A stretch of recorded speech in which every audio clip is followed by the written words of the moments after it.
2024, Season 3, Episode 295. I am Merawat, and along with the Sentient AI from the future, we're going to talk about the following 10 articles that I name, so they're different than what you're actually going to see on the site, but they are associated. So, 2 mouth guards. Wings versus Cars, the movie? I don't know. How stray cats are cared for. USPTO and AI patent eligibility. Adding more to fight shrinkflation. Internet Archive revisited. What bottle is a green light in a bar? Chinese lithium batteries are too risky. Airports in Greenland. And Vampire Survivors still doesn't have vampires. Everything is powered by ohmTown.com, so go over and become a citizen, and then like and subscribe us on Twitch and YouTube and Patreon and Discord and TikTok, and download the podcast. Downloading the podcast would help out immensely. Not just Non Sequitur News. We have a whole network of shows, okay? If you search for ohmTown, you'll find the network is called ohmTown, and then there's 7 podcasts in there. So subscribe to all of them. That would be great. Tell a friend, tackle a stranger, and tell them that ohmTown is right for them. Don't do that. See you on the other side.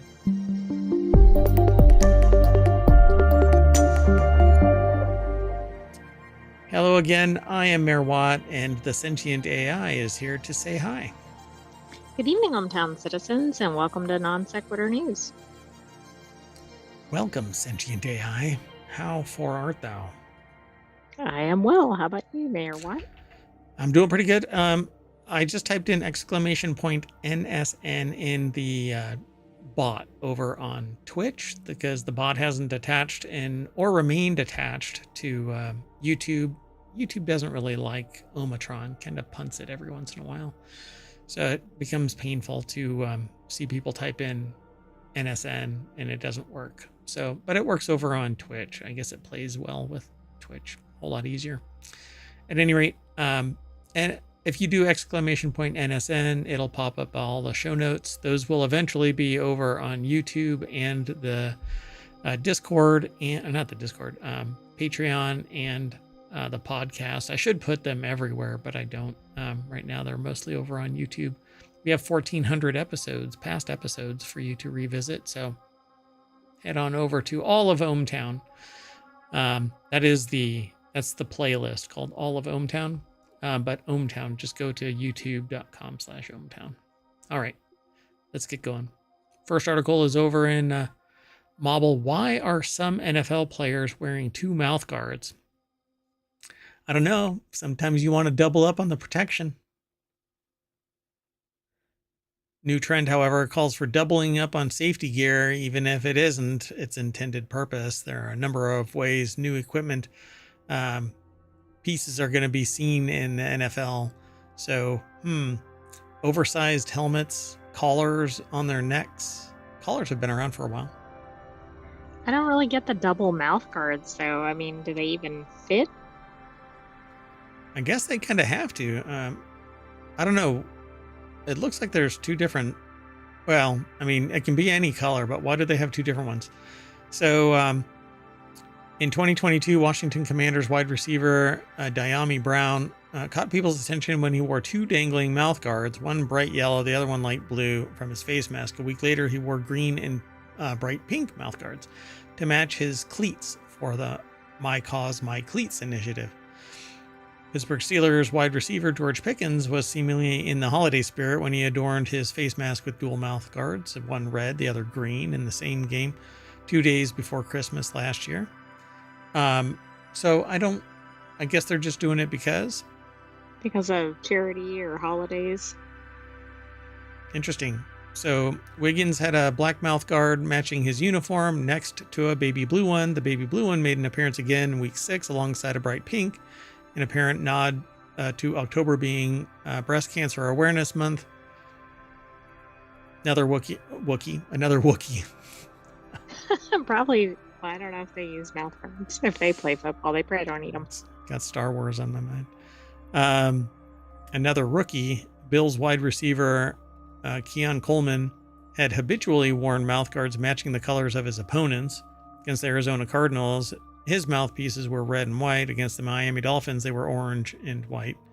While in college, playing against Florida Gators, they were blue and orange. So I guess that's what's going on, right?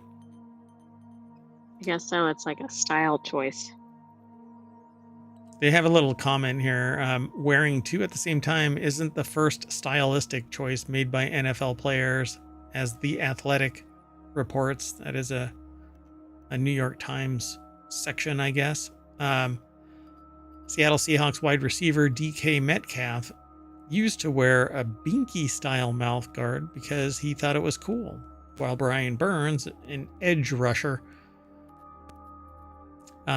for the New York Giants, previously wore guards with fangs printed on them. Rawr. That might be a little terrifying, especially if you're up close in somebody's face. I think that was it. Yeah, you'd have to click on the link to go and check. I mean, why not? Oh, wait, what is that? That looks like it's diamond encrusted. Right. I mean, before you know it, it'll be like a thing on the catwalk or something, right? Oh, yeah, there you go. And they're going to be walking. Right, and have like really not a whole lot on except for the bejeweled mouth guard. And drooling. Running back Alexander Madison, number 2 of the Minnesota Vikings, rushes the football past linebacker Alex Singleton out of the corner and touchdown. Oh, no, sorry, I got distracted. Anyway, you know what we're going to do? We're going to rush the quarterback and move on to another article over at Non Sequitur News. An airport sick of cars clogging its drop-off zone imposed a 3-minute cap on hugs. Do you think people are out there like, okay, let me set my timer? This is just sad, you know? Yeah, I mean, it is. But I didn't even know there were any airports with drop-off zones anymore. I thought that wasn't really allowed because of security reasons. I guess you can drop off, you just can't linger. Well, oh yeah, that might be just a U.S. thing. This is in Dunedin Airport in New Zealand. It's limited farewell hugs to 3 minutes at its drop-off zone. The aim is to keep traffic moving at New Zealand's 5th busiest airport. So caused a stir over drop-offs after imposing a 3-minute curb on farewell hugs. No touching. It's like prison. Right. No contact between the visitor and the prisoner. By the way, the first article that we talk about, the NFL players wearing 2 mouth guards, that's by Addie Bink over at thehill.com. Totally was so excited to get into the article. And this next article, the one about an airport sick of cars clogging its drop-off zone, imposed a 3-minute cap on hugs, is from Hannah Abraham over at businessinsider.com. Shows a picture of just 2 randos hugging a little too long. Come on, it's been 4 minutes since we started this. OMG. Okay, come on, break it up. Okay. We hear you. We know that you're saying bye. Okay, go. Split up. Go. You have to get back in your car and go. You know what, AI? They're not listening to me. As much as I'm a mayor, I guess I have my limits on authority. So I wonder how many people are actually sticking to 3 minutes. Do you think that they've fully employed the rest of their society so that there's like 500 people sitting there saying to the 250 people that roll up for hugs, okay, 3 minutes, go. Yes, I think it's that regimented. It must be. If they have a 3-minute timer or timeline, that's not even like 5 minutes or 10 minutes. 3 minutes suggests somebody's actually timing them. Don't you tap your last year's Pradas at me, honey. Dan DeBono, Dunedin Airport chief executive, said, I hate human affection. Actually, they just said that the new rule has caused some controversy. Yeah, no shit. I think if that was the case, they wouldn't even allow it, right? It would be like a sign with a circle and a line through it, and it would have somebody hugging. There's actually a sign. Dunedin Airport in New Zealand's South Island erected a sign reading max hug time 3 minutes. For fonder farewells, please use the car park. How many people do you think are doing selfies with that sign? After 15 minutes. So the rule Right. applies only to the drop-off zone. Parking is free for the first 15 minutes and $1.80 for half an hour. Oh, wow. Okay. That's remarkably inexpensive. I might go there just so that I can afford to park my car.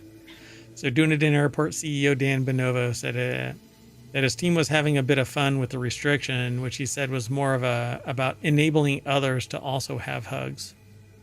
That's an interesting spin on things. Okay, I'm about to say bye, and I know that they're getting on a Boeing, so it could be the last bye.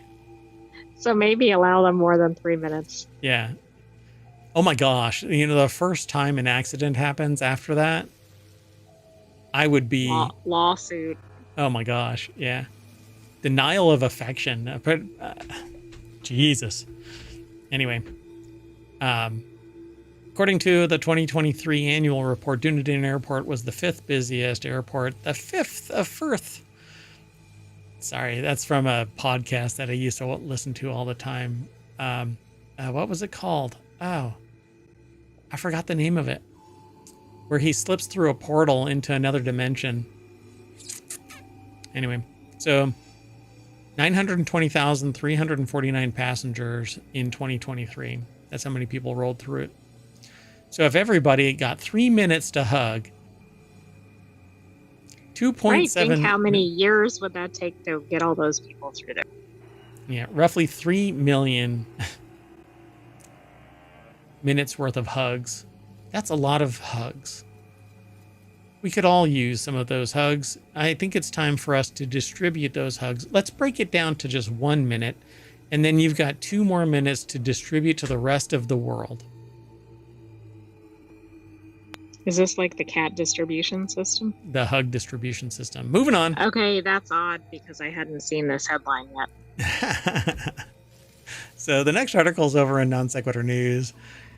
How are stray cats cared for across the world? Rescuers visit 30 countries to figure this out. World-renowned animal? I'll be okay. World-renowned animal rescuers Hannah Shaw and Andrew Martilla visited over 100 cities to discover how local communities care for their stray cat populations. So Alice Collins over at Newsweek.com put the article together. The video, I don't know if it really has anything to do with it, but it's titled. There's a video that's always linked to Newsweek articles, and sometimes they're not actually on target. They might be tertiarily attached to this. So the reality of a kitten rescuer who has saved thousands of lives. That's the title of the video that's attached. But this is actually talking about... doesn't seem to be spot on, though. Directly. So they found it fascinating to learn, this is a quote, to learn about the cultural context in which cats live and the way that factors like history, religion, politics, access to resources, even climate and architecture play in a determinative role in the lives of cats. Shaw, who is from San Diego, California, said, quote, continuing the quote, we are so drawn to learning about the unique challenges and opportunities cats face and the different ways of caring for them around the world. Aww. So they've got a couple of pictures, and then they continue to talk about the rest of the cat pictures. Oh, and they have a book here. Cats of the World. So visiting 100 cities in total, the duo traveled the breadth of the world from Japan, Malaysia, Montenegro, Athens, Nepal, Dubai. They met with local animal rescuers, advocates, volunteers. Sorry, I got a text. And what they were doing to combat the challenge of strays. You basically have to catch and spay or neuter and release. Yep. So they've got a book called Cats of the World. I don't know where it all is, but I'm sure you can find it on Amazon.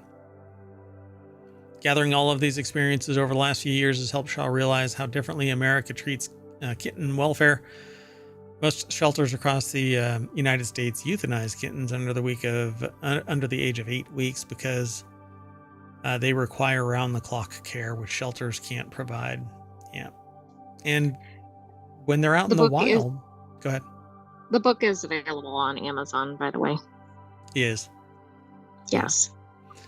And the price will change. So, hell, with surge pricing, AI pricing, and whatever else, who knows what it's going to be for you. At the moment, it's anti-surge, but that could change.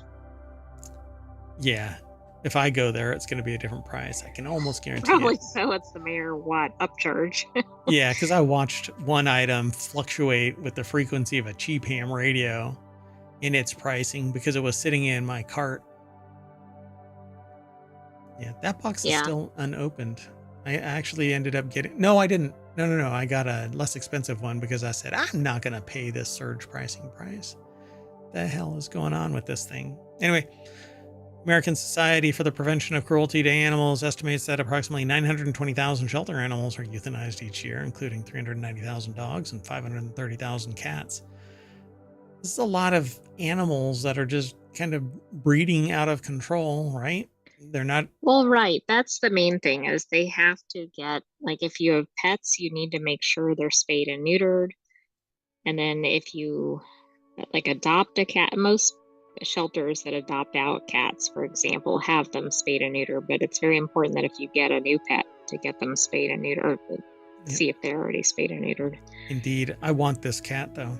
This orange and white cat. It's a very cool this cat. This one has attitude. ohmTown, the mayoral mansion, had a cat like this that had attitude, and used to find homes for these cats that were seemingly unwanted.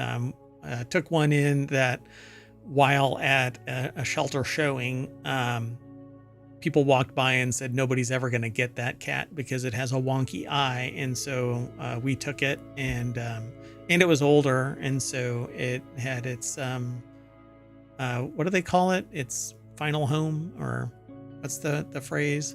Forever home? It's forever home. Yeah, so it was very well taken care of.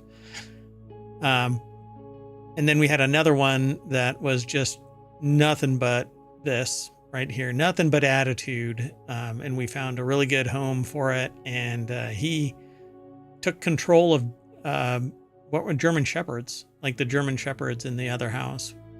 Right. Yeah, the cat held its own and just became buddies with the dogs. Yep. So, and that's what everybody should do. I mean, not everybody is suited for a cat, but not everybody's suited for a dog either. So go out and rescue a pet. And if you can't, consider volunteering with one of these spay and neuter nonprofits or something. Yep. So the book that they're talking about in this article documents the couple's travels to far-reaching corners of the world, but Shaw and Martilla hope that there's something for everyone inside, whether it's encouraging people to help in their local shelter, foster a kitten, or even just to learn something new about a different culture. They hope to educate people on the plight of stray cats around the world. There's a video out too. I think it has to do with it's India, right? Cats in India. I can't remember. There's a place where they're just like, first of all, they're like revered, but then they're everywhere. Right. And I can't remember the name of that thing. I think it's just called, no, it's not just called Cats. Doggone it. It's a documentary. Yeah, it's a documentary about cats. I thought you were talking about the location. Yeah, maybe I can remember it and throw it in the show notes. All right, let's keep going. Does that sound good? Is it called Kedi? Yes, that's it. Kedi? Yep. And it's a fun watch. It shows sort of the plight of cats in India, right? I think it's in India. I don't remember. It's okay. Sorry to make you reacquire that. How about I just move on? Next article is over in Right Protect, which is all about copyright and trademark issues, intellectual property issues. It wasn't in Istanbul, Turkey. Oh, Istanbul. Okay. I was a really big word off. Yeah, I had the I. Or just I. I'll just go with the I. The rest was accidental.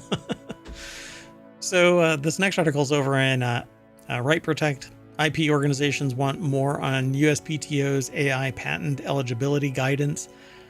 The deadline for comments on the U.S. Patent and Trademark Office's updated subject matter eligibility guidance was October 16th, and the office received 24 total submissions. The 19 posted thus far overwhelmingly call for more detail on the guidance in order to avoid undue restrictions on patentability of critical artificial intelligence technologies. By the way, they're only counting ones that have some type of gravitas or subject matter expertise. I can almost guarantee that there were many more people that probably provided some guidance, but it was in the shape of a middle finger. That seems abysmally low, if not. Yeah, so this article is over at ipwatchdog.com. Eileen McDermott and Steve Brackman put the article together, and it says, quote, the deck statement says, if an invention is ineligible for patent protection now, the same should have been true 50 years ago and should be true 50 years from now, says a comment by the AUTM, which, let's find out who that is. I'm not sure about that, because then it could never evolve. Association of University Technology Managers Incorporated is the AUTM. So and something innovative today might not have been innovative in the past or in the future. Maybe it has a sunset of 50 years, right? Or a sunrise. Yeah, it doesn't make any sense.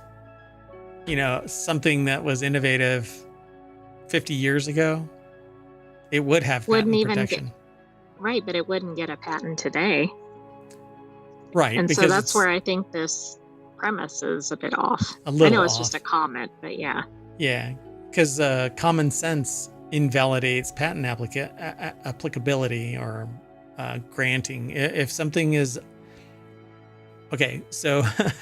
and that is the thing that I tell people.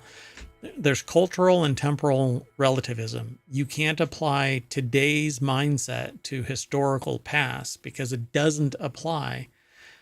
But when culture shifts, that's where you go, okay, we're never going back. You know, we're not going to allow this to ever take place when it's something harmful or oppressive or whatever. And the same applies to patents. You know, if something is obvious 50 years ago, it's obvious 50 years ago. 50 years later, something that is obvious or non-obvious 50 years ago, it's suddenly obvious. And that's because society, our technologies, and our culture have evolved past it being this obscure, arcane type of development. So, you know, we there's certain basic like 3D printing technologies that everybody can use because it's now common sense, you know, but somebody tried to patent it prior to it being common sense.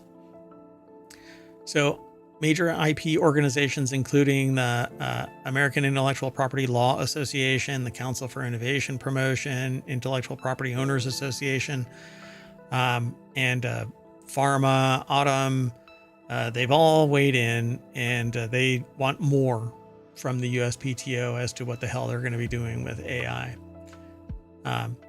And I can see that there's probably a problem with this because the guidance is going to be subjective to the time and society at the moment. You know, in 10 years, something that is, if something gets patented now, it's going to be common practice. Why? Because when somebody else looks at the information, they go, oh, this would have been obvious. But now nobody can use it.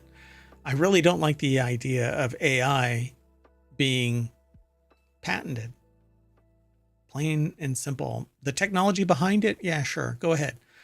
Well, that's what I wonder about because I don't know if they mean the use of AI, for example, in developing something, or is AI the subject matter? I definitely think AI is the subject matter, should be patentable, assuming it's something Innovative. that's not already, yeah, exactly. But in terms of use of it, I think that's the more complicated question. So yeah, there's going to be this strata of what is deemed AI technology versus some random deployment.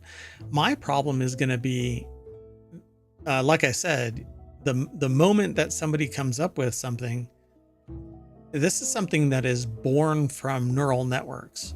This is something that, depending on the math involved, which so patents are very complex, and that's why they cost hundreds of thousands of dollars sometimes to pursue. I've never been involved with a patent that costs less than, probably, I think it was $10,000 or $20,000. And that is for a small entity patent. So I would probably qualify. A $10,000 patent is a like nano entity, which doesn't really exist. But I have a problem with something being patented that precludes the entire segment of innovation simply on the math or simply on an observation that's born from the AI itself. So why can I get a patent in AI technology, but I can't get a copyright from its generation? Well, that doesn't make a lot of sense, does it? I mean, I know they're independent of each other, but the concept doesn't make sense. So think about that. There have been people that have used AI to find 250,000 new medications. And all of those medications have the potential of being patented. All they have to do is keep it closed. Nobody knows about it except for the researchers that used the algorithm. And now they can apply for a patent for medicine. So there you go. And it's the equivalent of copyright, where the people are, oh my God, somebody's going to start copywriting every single musical chord, and then music is dead. So panic and run. It's easier to just invalidate, just say, okay, if the only way that you can get a copyright is on the whole of the work, and the only way you can get a patent is if it's unique and not generated from the very AI that you used to get a patent. You know what I'm saying? Like, it can't just be circular. Well, conceptually, if you had an AI develop it fully, it'd be hard to show that it was really A human. novel, right? Well, also that it'd be novel because most AIs are trained on existing. So it kind of seems like if the AI suddenly popped out an idea. Yeah. On the other hand, is that really any different than a human Right. who's looking at existing things and then going, Right. oh, what if we combine two unrelated things? Yep. And that's it. That right there is going to be the argument. Well, it's a human that looked at the materials and actually, verified it and all of that. Yeah. Okay. But the same thing with copyright. And the AI is just doing something based on observing the amount of data that humans can't observe. And the human sitting next to you goes, well, I discovered that like 6 years ago, and suddenly they can't get a patent. So I don't know. I think that there's complexity here that they're going to be taking into account, but people are going to be applying for AI based patents, if not But already. are they going to disclose them? Right. What was the source of it? Oh, I did the work. Yeah. But you were given the inspiration by an AI that said, hey, if you mix these two chemicals together, you'll get a new drug. I want a new drug. Anyway, so they say here, and this is the segment that I wanted to get to, where they say if an invention is ineligible for patent protection now, the same should have been true 50 years ago. And no, that's not true. 50 years ago, it was novel. 50 years later, it's obvious because innovation has filled in the gaps of ignorance and made it obvious. in 50 years from now, the patent, and you could largely say, well, that's why patents shouldn't be 50 years old. Fine. Let's change the direction. You've got 50 years you have 26. So 10 years. We innovate so fast. It shouldn't take 10 years for you to recoup your research and development costs. And by the time, anyway, you sit there and go, well, I'm going to innovate a little bit differently so that I can remarket this as a novel solution and blah, blah, blah. Yeah, so I don't know. I don't know of anything that survives the patent period entirely in the market space. I would love to actually, I might have to do some research. Well, I can't think of an example. I think you're right, though. They reinvent things so that they can kind of be current. But it did say that some of the comments are talking about like, hey, don't make it ineligible if it uses some sort of mathematical modeling or something, because it could really rule out a lot of things. And it would really stifle some of the very research that is kind of the reason for the patent system. So I'm really curious. I'll have to, it's going to take me some time to find this because it's hard to sift through all of the noise. But I'm really curious how many patents have maintained its protection for the entire period of a patent. Like no competition because the patent gets enforced. No innovation that makes a superior product on the heels of it, given it as inspiration, but not duplication. I'm really curious now. Ooh, I'm going to end up going down that rabbit hole. I cannot think of an example immediately. If anything, it would end up in medicine. I don't know of any physical product. No, I can't think of any physical product, but I agree. It could certainly be pharmaceuticals, but even that, I don't know. Somebody else goes, oh, this is what it's made of. I'm going to use a tertiary, concoction and cure whatever it is. All right, let's keep going though. The next article is over in the Mobile channel, and Tostitos and Ruffles will add more chips to bags, fighting shrinkflation, which actually amounts to, oh shit, people aren't buying our stuff anymore because it's too expensive. Let's put some stuff back in the bag. Right, which is not really good for the rationale, but it is good for the consumers. Yep. So the article says, going into fall and winter seasons where chips are frequently served at football games or football and other gatherings. Served at football. When I play football, I don't have chips. I mean, when your chips get crunched, if you were playing real football? Man, my chips have been crunched a lot playing football. Let me tell you. I hate when that happens. Crunched hard too, jeepers. So anyway, and other gatherings. So LaGuardia said that the company will be giving 20% more product in bags and Tostitos and Ruffles. Okay, wait, please tell me this is beyond football season. Oh, I don't know. At the end of football season, they're like, nah. Nope. Yank. Rug pull. But let me tell you, Burger King, so we're going to lose them as a sponsor. So I cracked today. But we didn't have one to begin with. Right. So Burger King today has, I don't know if that's everywhere. So I don't know if that. Well, it's like a month-long promotion in some areas, at least. Yeah. So I ended up having Addams Family. Yeah, but that's not it's the Addams Family theme, but it's the Wednesday burger and a Coke. I haven't had a Coke and I don't know how long, like 3 months was my last Coke. Anyway, so the bun was dried out, like thunk thunk, but it was purple. So I was like, hey, that's pretty cool. So like I could probably sand down a 2x4 with this bun, and the lettuce was like kind of old and wilted and weak. But it fit because it was an Addams Family themed, they don't really care for crispy, fresh lettuce, but this looked like somebody rolled over it with an M1 Abrams. um, and maybe even fired it once. It was so anyway, yeah, I did not like it. So I barely ate any of it anyway. So I'm probably going to go and try Tostitos and Ruffles. I think I've got some. I don't know. I don't think I really But buy did you buy Tostitos. them before they did this or Right. after? So now I'm going to have to wait and go and get some.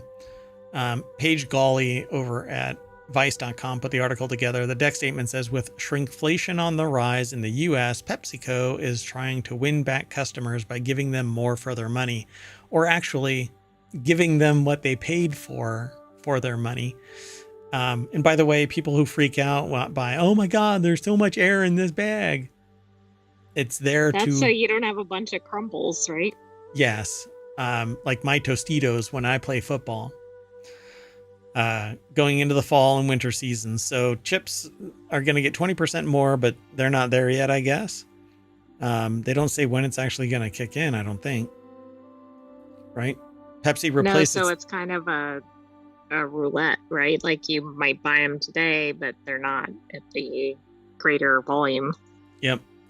So that price increase and product decrease have turned consumers away from name brand products and towards lower priced generic offerings. As such, Moscow believes that other brand snacks will follow PepsiCo's lead in an attempt to win back customers.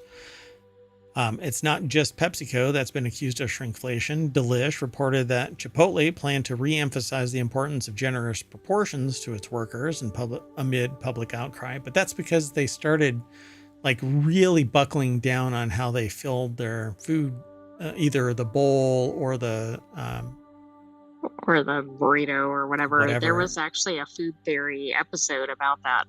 Yep.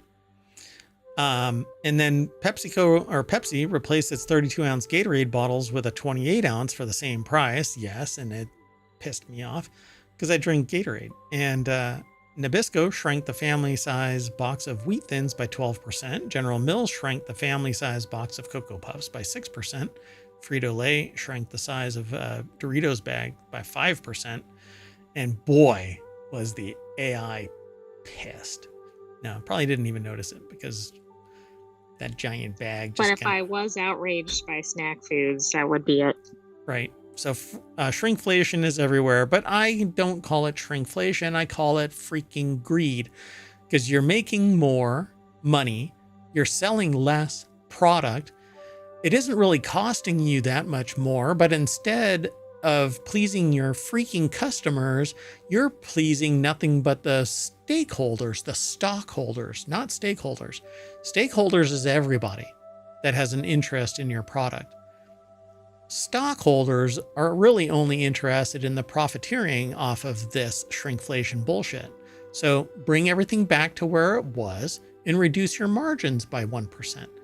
And then tell all of your stockholders, hey, a modicum of responsibility towards society. We can't keep reaching into their pocket like so much Amazon reaching in and taking 1984 off the shelves of digital ebook readers.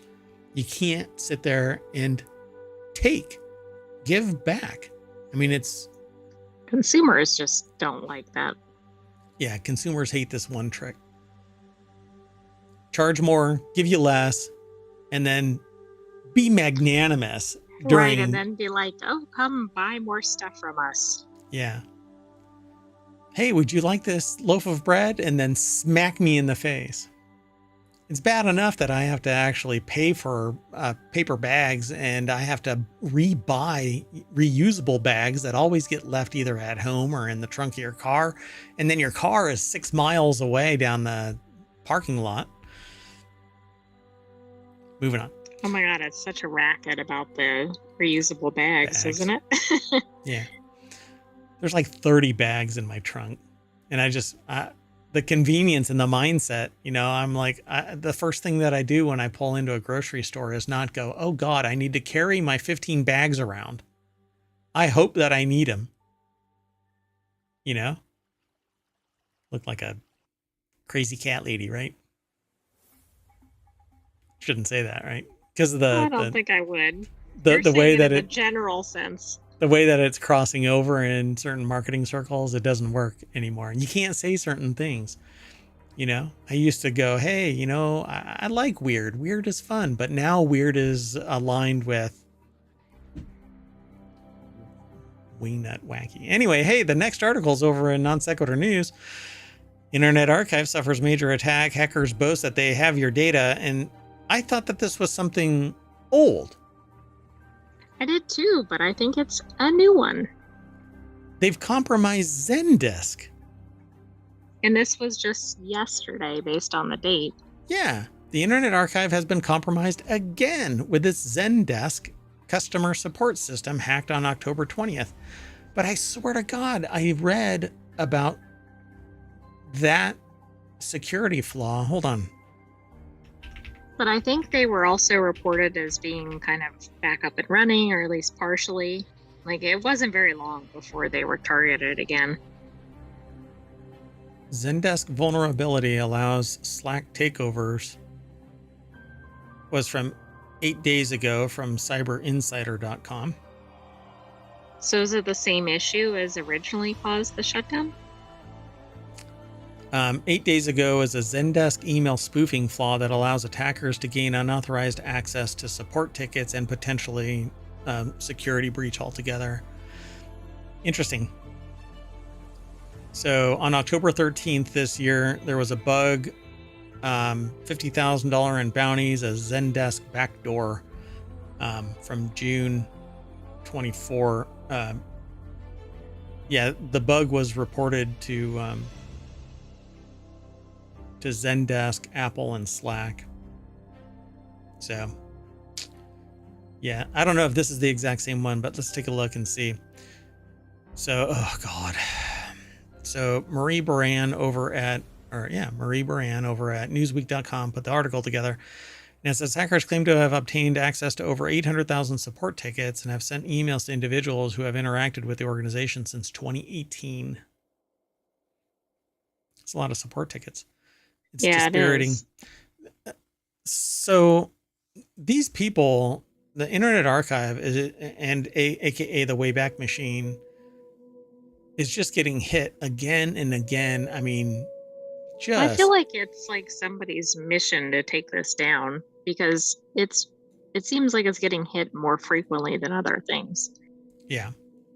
Well, I think except maybe 23andMe. 23 is kind of the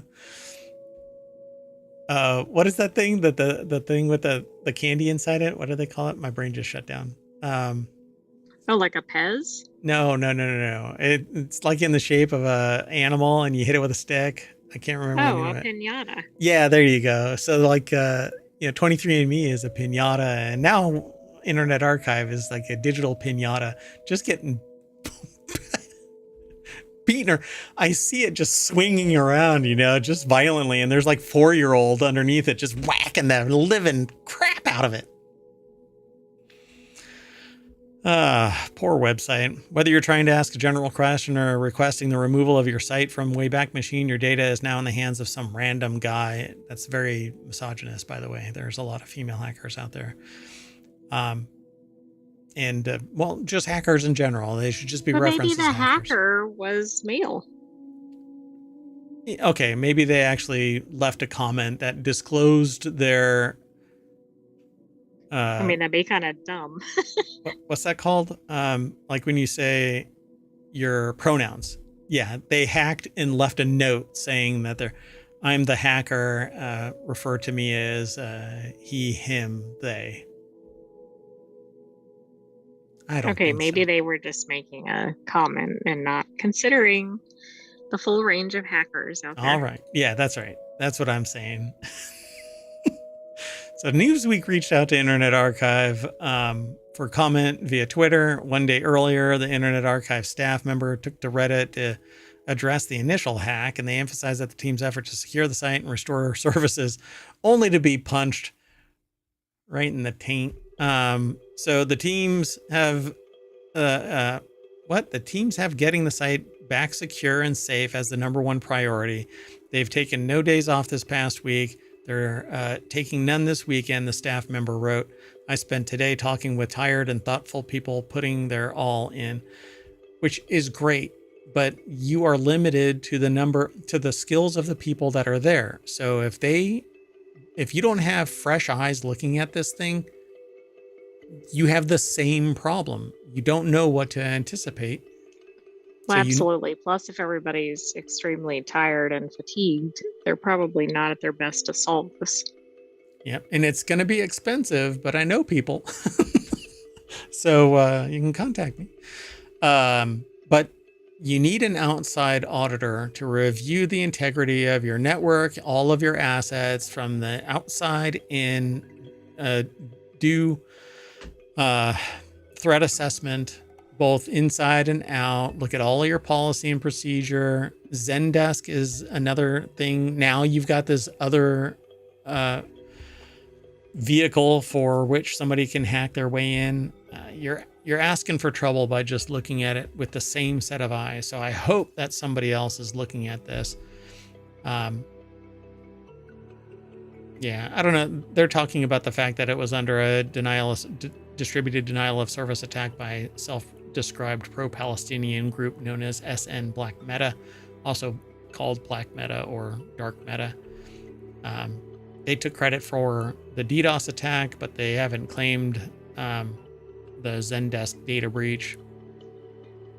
Right. I mean, if they took credit for the other one and didn't here, maybe it's somebody else piggybacking or something.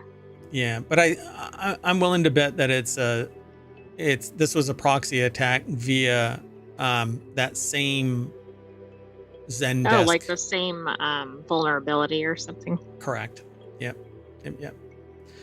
So the same vector led to this breach, as opposed to the one that I was talking about from 8 days ago. It was recently disclosed. I had read about it, but I hadn't talked about it on the show. Anyway, let's keep going. So good luck. I see the Internet Archive having to evolve past its current framework to something imminently more secure for it to survive. It can't, and I really suggest if they have not done this, they absolutely have to find somebody that's willing to provide outside eyes at a professional level. And we're talking about like national security, defense type contractors coming in and looking at your infrastructure. And pretty much everybody that does this as a business works at some point for federal government or proxy by way of the companies that they contract with. But you really need different eyes on it than just internal. Anyway, let's move on. This next article is in the order of the grape. So VinePair asked 10 bar professionals what bottle on the shelf is a green flag when you see it at a bar. It says there are a few clues that can indicate whether a bar is worth sitting down at or best to move on. Is the bar top clean? Is it littered with trash? Is the staff engaged with guests, or are the customers being ignored? Do they know how to pour a proper pint of Guinness? You're supposed to hold it at a 45-degree angle until the head gets up to about an inch away from the top of the mug, and then lower it down to 15 degrees and fill it up all the way, and then let it crest a little bit and then set it down. There's actually a machine. That's oddly specific. And most of that is actually made up. But 60% of the time. 62.5% of all stats are made up on the spot. But there is an actual machine that walks you through the process of pouring a Guinness that you put on your bar top. Yeah. Okay, that is rather niche. You go over to your refrigerator and you grab a Guinness that's in a can. You put it in the machine upside down. It has a proprietary holder. You push a button and it opens it up so that it pours at a rate that is aligned with how it's describing to you what to do, because you have to hold the glass still. But it's a machine that actually exists. Maybe I'll pull it into Wanted next week. Yeah, that would be neat. I'm sure that it's been written about in somewhere out there, and we've aggregated a little bit. Anyway, so what do you think? Well, no, I think it's too hard for us to go, what bottle is going to be a green flag when you see it? I'm being haunted by chartreuse, by the way. Yeah, I feel like that's everywhere. Yeah, I don't know which one of those, for example, would be. Although based on this picture, it's that one that you're pointing to. What is that? Okay. So the biggest green flag bottles, according to bartenders, is Amaro Nonino, Rum Agricole, Local Spirits, Refrigerated Vermouth, Punta Mez, Strega, Benedictine, Lost Irish Triple Distilled Irish Whiskey, yes please, Hochstadter's Slow and Low Rock and Rye Old Fashioned. Here, It has a cool name.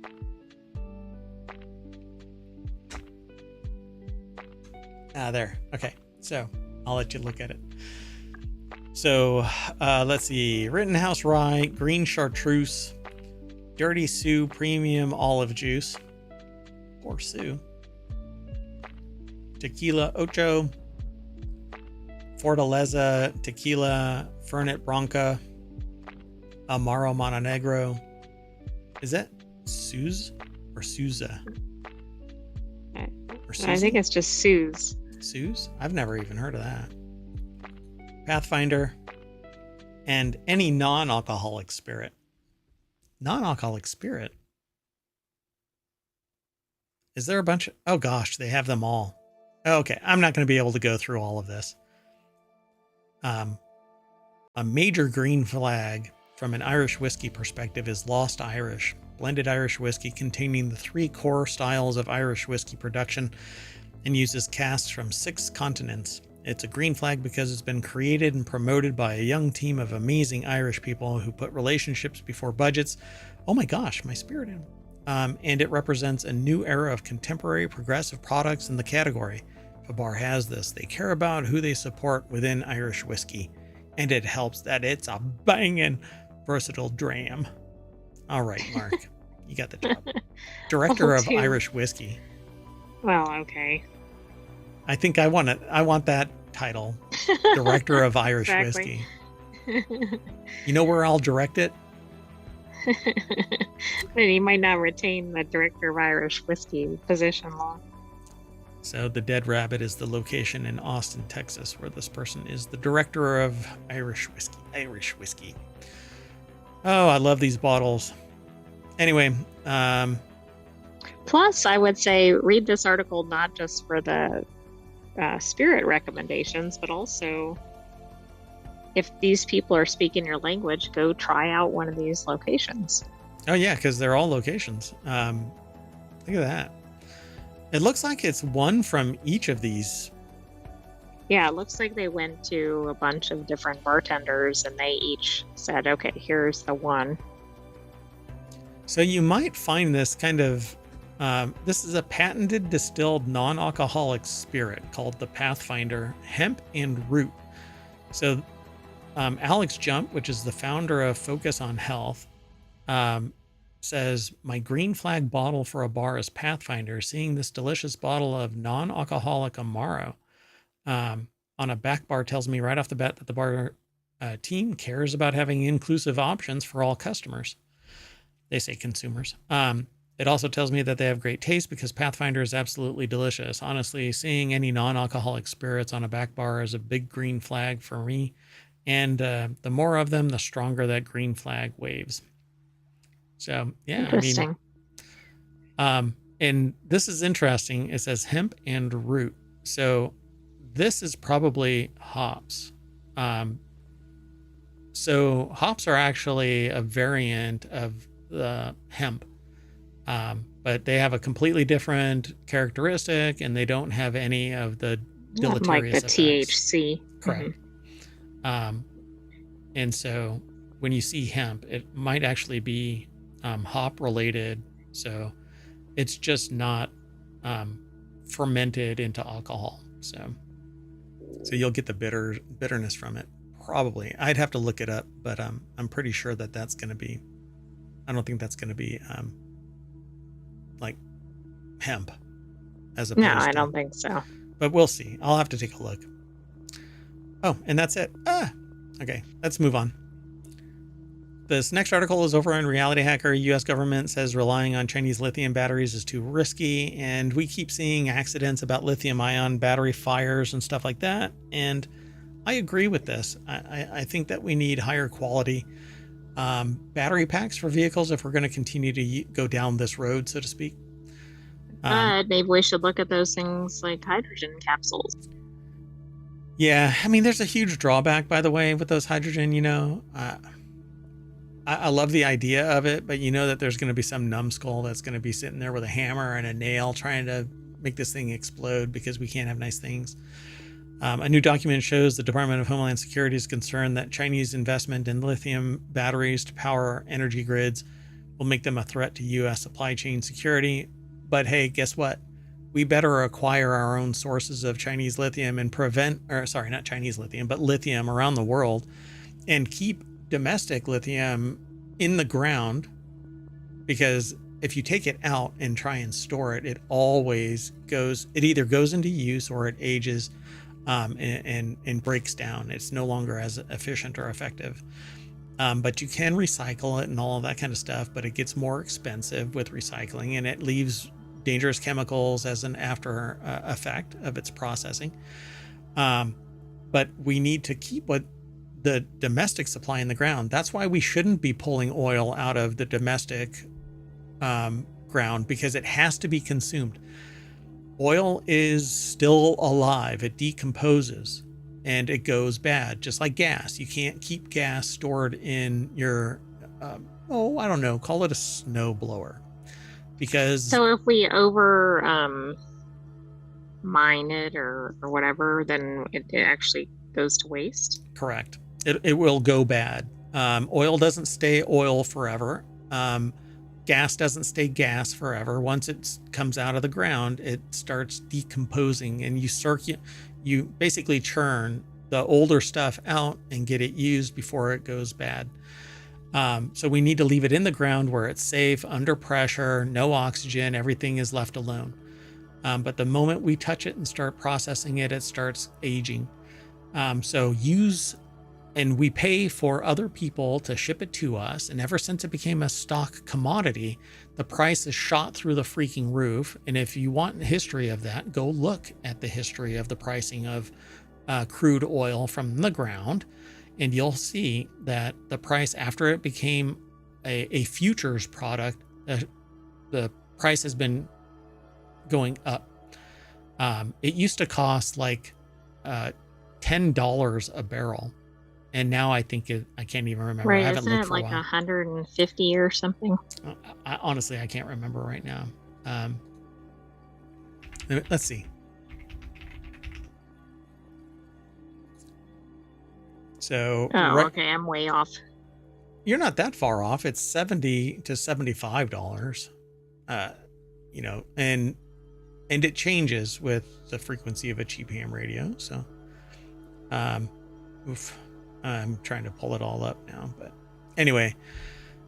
So if we can buy it from other places and leave our stuff still protected by nature, then we don't have to worry about it so much. And if, bad times come, we have the domestic supply still in reserve in the ground, protected, and we can mine it all day long until the trouble and strife has been solved. That's why I am so vociferous about defensibility of our resources.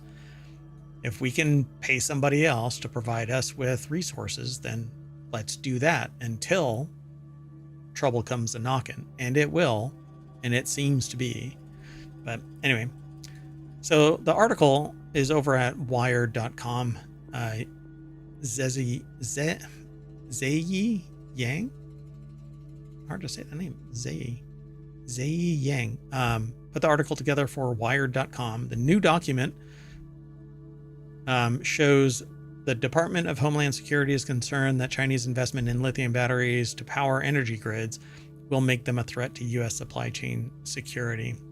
because they can basically just turn off the tap. If they own the company, they can slow down production, increase costs, quality Well, isn't it control. even more fundamental? Right. I mean, what if it's not quality and so it doesn't even last, or it's a safety hazard, or Yeah. But, you know, we get certain things thrown in the face of, um, well, the United States, where we sit there and say, well, you can't own this company like TikTok, right? The government wants to stop CCP from owning US companies or having CCP controlled companies, even if they are wholly owned in China. They don't want the CCP involved in the machinations. Well, TikTok isn't even allowed in China. And I'm not familiar enough with how much investment is in China. Like, I know that if I want to have a company in China, I have to work with a domestic company. I can't be the one that owns the company. I can, but I have to proxy through basically an associate. right? You have to have a Chinese company in place. Contact, yeah. Not just contact, but like I can manufacture all day long and they can send me the stuff and I send them money. But if I want to actually operate a business, I have to go through a proxy. And same thing happens in like Italy too.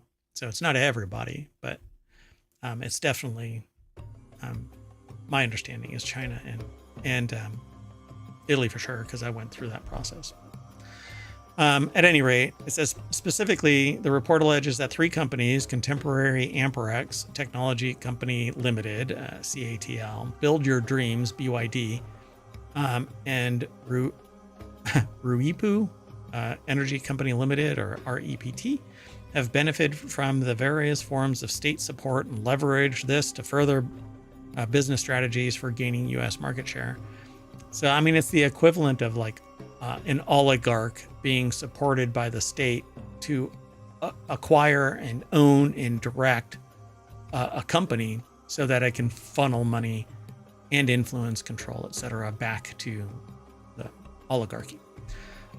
That's not how it is. That's not how it's constructed in China. I don't think the term oligarchy is used, but it's the equivalent. So the report says it builds on previous documents that analyze Chinese state-supported firms' use of non-competitive tactics in the electric vehicle and battery supply chains. DHS did not respond to a request for further comment. And it's not how it works here in the United States, where grants are funded to private corporations with certain expectations, but they're not controlled by state government or local government through these grants. But there's certain policies in place where technology exchange criteria or requirements. Yeah, like reporting out data or technology exchange. So, I mean, we stand on the shoulders of giants. And so when you try to take a step higher than the last giant, you need massive capital infusion. That's how we got SpaceX. You know, without capital infusion from the government, Tesla and SpaceX would have gone belly up. They were on the verge of bankruptcy, both of them, because they were being overextended through their own internal budgets. So luckily, government stepped in. Now everybody is a fanboy of one person in particular, but it's the engineers that made it happen. So everybody get a grip. Okay, let's move on, if you don't mind. Nope. The next article is over on the Hatch Ideas channel, which talks about business transformation. In from the cold, new airport set to open up in Greenland. We'll make this one quick. Adrian Murray. This is exciting Nielsen. For tourism. Greenland's not very accessible. Gosh, isn't it really cold in Greenland? I mean, isn't it very green? It's in the name. Yeah. So covered by an ice cap and sparsely populated, Greenland is a vast autonomous territory within the Kingdom of Denmark. Its capital, Nuuk. On the southwestern coast is a small town of 18,000 residents. Modern apartment blocks and colorful wooden cottages look out over a wide sea fjord. Sitting on a hillside above the city, small 35-seat propeller planes take off and land from a tarmac airstrip. Currently, anyone wishing to fly overseas first has to take one of these aircraft 200 miles north to a remote former military airport in, oh my gosh, Kangerlussuaq, and then change to a larger plane. And it was built by Americans during World War II. So I guess they're going to be opening up more airplanes. So from 28 November, direct flights to Nuuk will operate from Copenhagen, carrying more than 300 passengers. And next summer, United Airlines will be flying from New York as Nuuk becomes Greenland's main travel hub. So, and then they're going to have a second international airport. Going from where? Do you know? No, I don't, because hold on. There we go. Illusus. I cannot say it. Ilulissat? Yeah. Ilulissat, yeah, is renowned for huge icebergs that float just off its coastline. A new regional airport in Qaqortoq, the biggest town in the south of Greenland, will then follow. And another young Greenlander from Nuuk, Isaac Finn, says that he won't miss having to change plans at, I think that might have been planes, at Kangerlussuaq. It takes a long time. You have to wait. And then if there's bad weather or not enough planes, you get stuck there. It's so annoying. Yeah, I can imagine. All right. Well, cool. I guess it's off to Greenland for vacation. Yeah, I mean, I bet tourism is going to explode. I hope they're prepared for it. Oh, and then it's going to be over tourism and people are going to be not on my iceberg and all that. Okay, let's move on. Our last article for today is over in Technology Today. Vampire Survivors is getting a Castlevania expansion. I thought it already had one, but still no vampires, apparently. Vampire Survivors is one of the biggest gaming success stories in recent years, and developer Ponkel, I guess that's their name, hasn't taken its foot off the gas. It continues to ship updates and expansions, and its latest is a crossover that almost makes sense in its world building because it's Castlevania. The studio says it's an all-out celebration of Konami's iconic franchise. The largest paid Vampire Survivors expansion to date has more than 20 new characters, such as some Belmonts and Belnades. There are dozens of additional monsters. The $4 DLC will drop on Halloween. Chris Holt over at Engadget.com put the article together. And there is a trailer here for you. I loved Castlevania.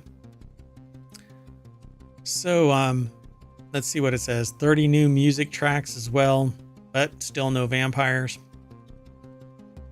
Apparently. I mean, why aren't there vampires? It's in the name. Doesn't matter. It still won't actually feature any vampires, even though there's literally at Dracula's castle. This lack of vampires bit continues to be pretty funny. In the meantime, Ponkel has opened up a very 90s style online guest book, which is perhaps inspired by Castlevania Harmony of Despair. And there's also a Castlevania sale on Steam that highlights some of the series' other collaborations. So we're going to have to take a look at this. Yeah, go and check out this trailer too. Let me mute it and I'll jump ahead. Oh, wait. Is there actually... What the heck? I think it might just be music.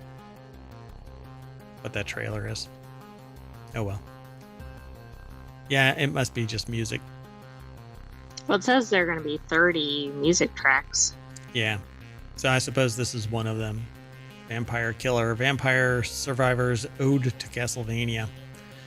Coming out on Halloween. Yep. Okay, that would be fun. Yep. But it is $4. I don't know. That or a $70 game. Yeah, but that's probably cheaper than Tostitos. You got me there. And I can actually live off cheaper than a flight to Greenland. Maybe. We haven't seen the prices. They may pay us to go to Greenland. Come to our iceberg. I think the history of Greenland is neat, and same thing with Iceland. At any rate, so we're going to get bit by the one vampire that exists here in ohmTown, and when we become conscious again, we'll snap back to the front page of ohmTown.com, where I, Mayor Watt, will say see you later, and the Sentient AI will say ciao, baby. Or not. Or something else. Good night, ohmTown citizens. Thanks for joining us for Non Sequitur News. Be back tomorrow for another episode. See you soon.